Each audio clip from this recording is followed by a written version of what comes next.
Nouveau coup de pression de l'opposition en République démocratique du Congo. 5 jours après la manifestation violemment réprimée, l'opposition s'était donné rendez-vous pour un sit-in devant le siège de la CENI.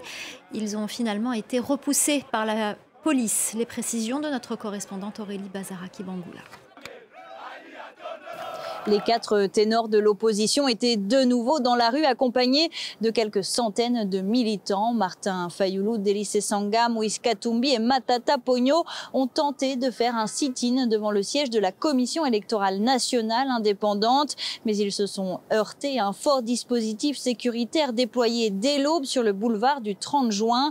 Dans une lettre, le vice-gouverneur de Kinshasa avait prévenu: un sit-in n'est pas possible, le centre-ville est considéré comme une zone neutre.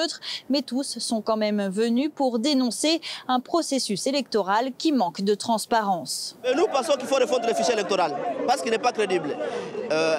Les experts que Kadima a fait venir, qui sont ses copains d'Afrique australe, ont certifié juste un fichier qui n'est pas constitué. La CENI a, entre autres, pour mission en tant qu'institution d'appui à la démocratie, d'aider la population congolaise à se choisir ses dirigeants de manière transparente et en toute liberté. La CENI ne peut pas prendre en otage le processus électoral comme si ça lui appartenait à elle tout seul. Pendant plus de 3 heures, la police a demandé à ses leaders de l'opposition de constituer une délégation de 10 personnes pour se rendre à la CENI, mais ils ont refusé.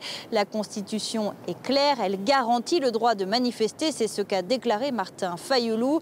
Les manifestants ont finalement été dispersés dans la bousculade et quelques coups de matraque. Aucun gaz lacrymogène n'a été tiré, se félicite l'un des responsables de la police. En déplacement en Chine, le président Félix Tshisekedi a affirmé que les élections prévues à la fin de l'année auront bel et bien lieu à la date prévue.